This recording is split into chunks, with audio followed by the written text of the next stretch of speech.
Hello, hello. Is this thing on? Is this thing on? Hello. Can you hear me at the back? Hello. Just messing around, just messing around. Welcome back to another English podcast with Paul. So I hope you're well. I hope you're feeling good. I hope you're ready to listen to this next interesting podcast of something amazing and new and different. Well, if you've clicked on the video, you already know what it's about. And maybe you think it's interesting. Hopefully you just maybe want to hear my voice and hear some new, exciting, interesting words or just a little bit in the background to know who I am or what it's like, a bit of British culture. So yes, as it says in the title, British Sign Language. Okay, forgive me, I've got some notes. So I looked down a little bit at my notes. But for those of you listening at home, you won't see me looking down because you're listening. So turn up the volume, focus on my voice, and concentrate on the road if you're driving. But seriously, let's go. Let's talk about this. British Sign Language. British Sign Language. Okay, so I've got some notes, like I said. I might be a little bit inaccurate with the dates, but let's go with it for now. All right. So, just a bit of a preface. I worked with somebody that was completely deaf. I mean, completely deaf. He couldn't hear an aeroplane or anything. And I worked with this young person for a few years. I put myself through college, night school, to learn sign language. He was also autistic. So luckily for me, the depth and level of the conversation wasn't very high or very difficult to learn. I think it took about a year of sign language to get my certificate, and probably within 4 months I was able to understand and communicate and get across what we had to get across in this conversation. Like I said, this young man was autistic and had a lot of trauma in his life, so it was a very challenging time for him and for myself. There was normally 2 members of staff working with him because he had a lot of needs. All right, okay. So British Sign Language. Okay. So going back in the day, like I don't know, from when other people were put in institutions, people were like, oh, they're not the same as us, they're broken or they're defective, they need to go in an institution. So from all the way back then, I don't know what, 1800s, workhouses, maybe just the 1900s, but definitely up until the sort of 70s and 80s, many people were in institutions. And I've worked with a lot of people with learning this, especially older people that, for example, have had their teeth removed, or they've rocked side to side. And you just think for a moment, oh, they must have had a terrible, terrible upbringing, So what does this have to do with sign language? Sign language was kind of outlawed for many years. Many people that were deaf would have been in institutions until the 70s and 80s. They started coming out more into the community, whether people's education, social services, and well-beingness brought more people into the community. And sign language really picked up, I would say, in the 60s and 70s. But before that, sort of the 40s and the 50s, from what I've been told, sign language was kind of outlawed. And the government really wanted people that were deaf to lip read. Now, that's very, very difficult because sign language had organically and naturally developed over hundreds of years. And so people in the 1700s, 1800s, and early 1900s were learning it via other deaf people or just having to make up their own sign language. And some sign language, especially with learning disabilities, is made up themselves to illustrate what they're trying to communicate. Now, it's an interesting subject, sign language. Like I said, it was sort of outlawed until the 60s and 70s. And that's when I think my mum heard about it. She was doing some voluntary work with the local social services. And back then there was called Makaton. Makaton was a kind of derivative of British Sign Language. And then Makaton became quite mainstream. And it was like a basic form of British Sign Language, especially for those that were impaired cognitively. So then it went on from Makaton, then it evolved into STC, Somerset Total Communication. And that's basically where there was a lot more pictures and, I want to say regalia, but a lot more pictures and objects and references to actual things. Hence the total communication, and hence why people with more needs, additional needs, become a broader communication style. And then it developed more globally, or at least nationally, as TC, total communication. And so that was using the body, the images, the pictures, sounds, and a lot more to help those with needs, mostly learning difficulties, to communicate effectively. So that's kind of one aspect of my understanding of British Sign Language, and then some derivatives of it, learning over towards learning disabilities. Now, on the flip side of my notes, I've got it in like a mind map. On the other side, there's a line going through towards communication for simpler ways. Now, that leads on to how now a lot of people, especially in nurseries, do sign language with babies and very small children, because we understand that you can communicate at a lot younger age with signs and images and actual objects. So that's a leap forward in understanding of children's development and communication. And like I also said about learning disabilities, again, how that helps people with other needs to communicate more effectively. But also, sign language and simple forms of sign language were used for communication, for research.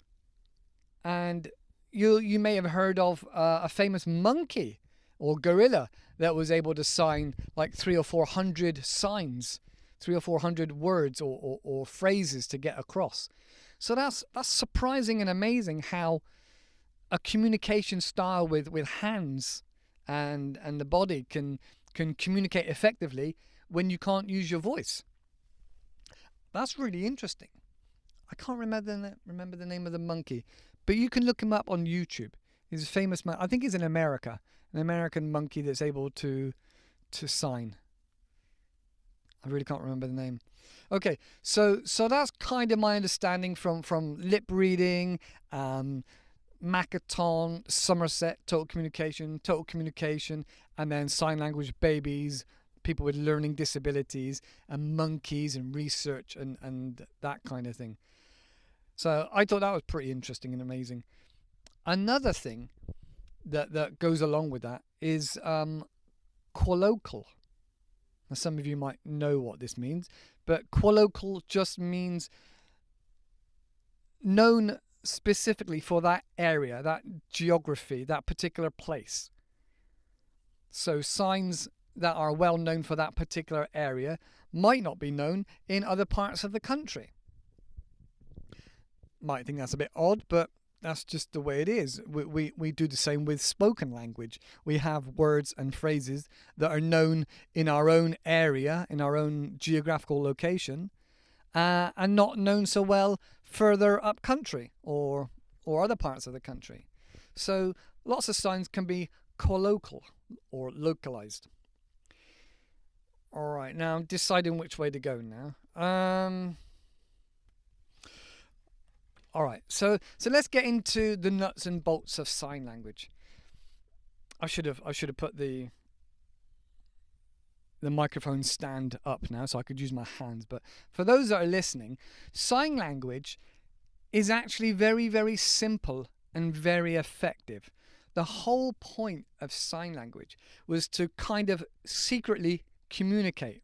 When the government and the authorities wouldn't allow you to sign language, they enforced people to lip read. But when they weren't around or watching, then people would go back to signing again.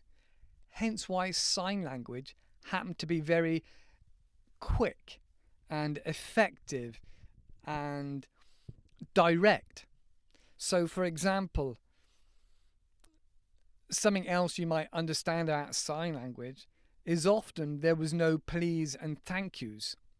All right, that the whole point of the sign language was to get across the message directly with as minimal amount of fuss as possible.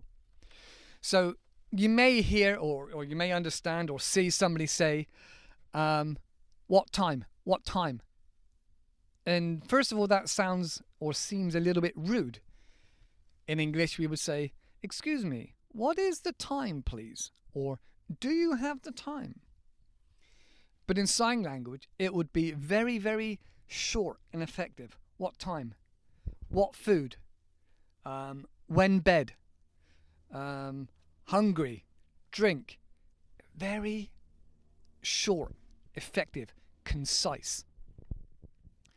And as it does expand and the language became more and more accepted and in communities and in the wider world, which I'll get onto in a moment, the more it became a deeper language. So, for example, there's actually a lot of body and facial expressions in British Sign Language. You'll see all kinds of contorted hand gestures that are trying to convey a full message in hand signals. So, for example, when you're conveying a message to somebody, often the message is positive or negative will be defined by the body language and facial expressions. So if somebody's happy, they'll still smile. And so there's a lot of movement in the face and the body, which can seem kind of odd or strange to somebody that's not used to that. Moving on with that, also some of the hand gestures will be very familiar to you, like stop when somebody puts out a hand, or go away or come here. There's surprisingly a huge amount of signs that you could probably work out.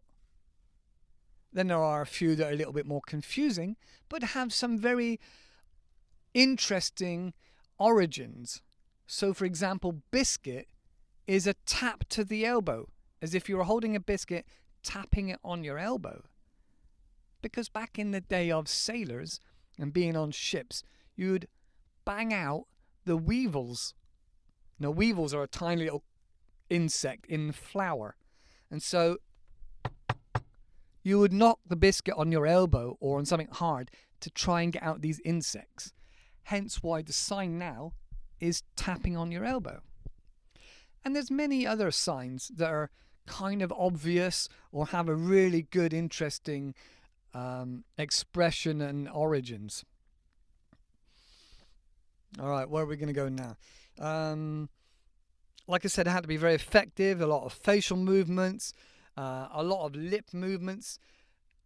And you might be surprised to know that actually there's often a lot of sound. Because most deaf people don't know they're making sound, you might hear something like the lines of somebody speaking, but underwater. And I'm not trying to mock or take the mickey out of anybody, but this is an example of what something might sound like. Pass the biscuit, please. I want a biscuit. A biscuit. Yeah, I'll come take biscuit. Now, that is often the sounds, or sometimes it might just be grunts, because a deaf person can't hear what noises they're making. And as a child, they may have been encouraged to make noises. And if they're in distress and they're alone, they might understand that banging or making whatever noise they can that they can't hear could possibly get attention and help to save them from a situation. Because obviously being deaf does have downsides, and we'll get onto that in a moment. All right, let's move around the top. So I said about smiles, effectiveness, lip reading, institutionalized. All right, dreams. Now, I never really thought about this before until I worked with a deaf person, but dreams are often interpreted as hands signing. So images of hands signing that are not connected to a body, just a floating hand. That just seems bizarre, doesn't it? How odd to have floating hands signing at you in your dreams. But that's what one or two people have said to me. And that seems crazy. But it does seem logical. If your whole communication is movement of hands, then that would make sense why it's in your dreams. And then on from that, some deaf people, quite especially young teenagers with troublesome backgrounds, often get anxiety or paranoia because they don't know that other people are speaking about something completely different. I guess it's a bit like when there's foreign people in your country and they're laughing and giggling and maybe looking over at you and you don't know what they're saying. You'd be like, oh, what are you saying about me?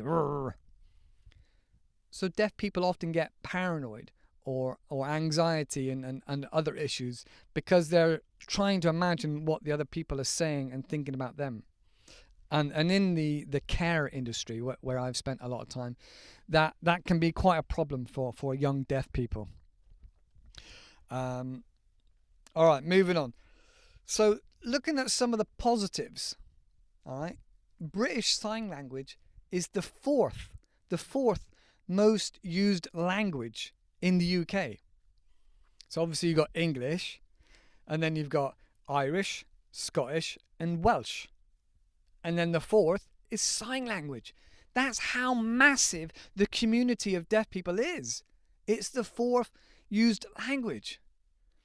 Now, many years ago, that was a real inconvenience and a real pain, and it caused a lot of issues in the quality of your life. But in this day and age, we have a lot of gadgets and technology that helps us and aids. So you can get like a vibrating pillow that will tell you the alarm's going off and it's time to get up. You can have a pager or a machine that you wear that might vibrate with flashing lights, meaning different things. So if it's flashing light, it might be that smoke alarm's going off because you've forgotten the toast is on. Or you might have a deaf dog, a dog for helping deaf people that may understand other dangers, like, I don't know, the washing machine's finished, or something's boiling over, or somebody's banging on the door. So you can get, in the UK, you can get a dog to help you with your daily life, and it can go out shopping with you and other things. There's also other forms of aids, not just things you clip on, but like I said, smoke alarms, fire detectors. You could also get a telephone service, whereas if you get a phone call, obviously a deaf person can't hear the phone call, but it would vibrate, lights would flash and things like that, and then it would have a screen and it would write text of in real time of what the person was saying at the other end, and then you can cancel it or hang up or whatever. And you can talk by texting the telephone service, which will then relay it on to somebody speaking to another phone number. So that blew my mind. How amazing is that? That you can text a message to a company that will ring and phone another company. I thought that's brilliant. That's brilliant. Goodness me.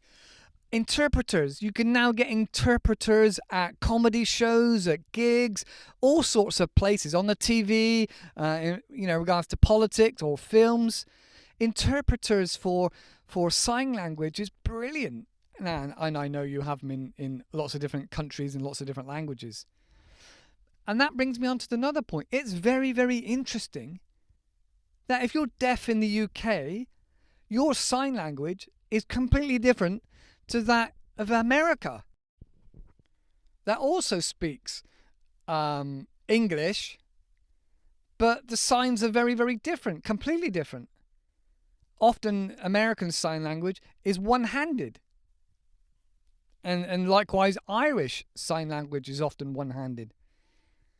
And then you've also got different sign language again for Australia, New Zealand, Canada, South Africa, all English-speaking countries. That's crazy. And obviously in France and Spain and Germany and Europe and other countries have different sign languages for their countries. But English-speaking countries have completely different sign language. And you might be able to pick some of it up. But if it's one-handed sign language and you're used to two-handed sign language, that would be very, very different. Very confusing. All right. But there's lots and lots of interesting, exciting things for people in the deaf community. So you can get support and help for driving. You can get gadgets put in your car. So if a siren goes off or something nearby, you'd get a light come up on in your car. You can get a lot of interpreting and computer software in universities. When I went to a university a little while back, and there was a gentleman there with two hearing aids, a computer, and he also had an interpreter with him in some of the lectures. There's also deaf schools, deaf colleges that are completely just for deaf people or hard of hearing people, and deaf club. I used to go along to deaf club to improve my sign language, and it's brilliant. There's people from all walks of life that have lost their hearing at different times. They really need to communicate and want to communicate and can have a lot of fun. And as far as I know, there's deaf dating as well and things like that. So it's amazing how much the deaf community has moved on in the last 20, 30, 40 years. You know, from when they were shunned and ostracized from the communities and put in institutions. So it's amazing how much things have moved forward. Talking more about the positive side of things, sensations. So deaf people are being included in so much more now. But sensations like understanding that a deaf person might really enjoy having the window open. They might really enjoy the sensation of being on a roller coaster, or drums, going to a concert and being near the speakers, you know, or feeling the floor. Just listen to this. There's a lot of vibration moving through the air and through objects, you know, such as a wooden box or their feet. So you might see a deaf person take their socks and shoes off so they can feel the vibrations in the floor of a disco, for example. There's a really good film called It's All Gone Pete Tong about a guy who loses his hearing. Very good film. And so there are lots and lots of sensory inclusions and adaptations for people with loss of hearing, you know. So there's lots of other senses. For example, massages. They say lots of deaf people really enjoy massage because that connection and just getting a hug, because often they feel isolated because they're not able to hear what's going on. So part of inclusive I can't say that very well, can I? Part of inclusivity would be for deaf people is not just physical touch and hugs and things like this, but smile. Because we understand a lot of whether somebody is a friend or foe by whether they're smiling and happy to see you. So if you see a deaf person, please smile. Give them a wave. It makes them feel much more included and inclusive. All right, so there's lots of amazing things out there for people that are hard of hearing or deaf. And British Sign Language has really become popular and really helped inclusivity with smiles, hugging, sensation, concerts, drama, understanding of dreams and issues, the lip reading thing. So again, if you are talking and there's a deaf person nearby, try not to turn your back to them or cover your mouth, because that will exclude them and it might make them feel a bit more upset. And there's a really good history, a really interesting history about deaf people and deaf culture.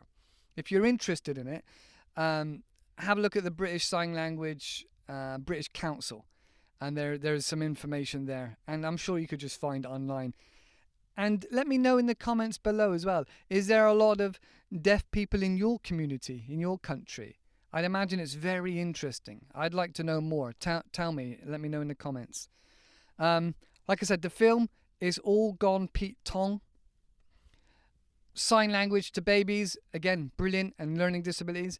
Much more about inclusivity. So, like I said, hugs, smiles, and inclusivity. British Sign Language. Very interesting subject. Okay, I hope it's something different you've learned. If there's any other topics that are interesting or that you know about and you'd like me to investigate, then let me know in the comments below. I'll do my best to bring forth any interesting conversations that I can investigate for you. All right, that's it for today. I'll see you in the next video. Take care for now. Thank you very much. Bye-bye. Keep learning English. Bye-bye.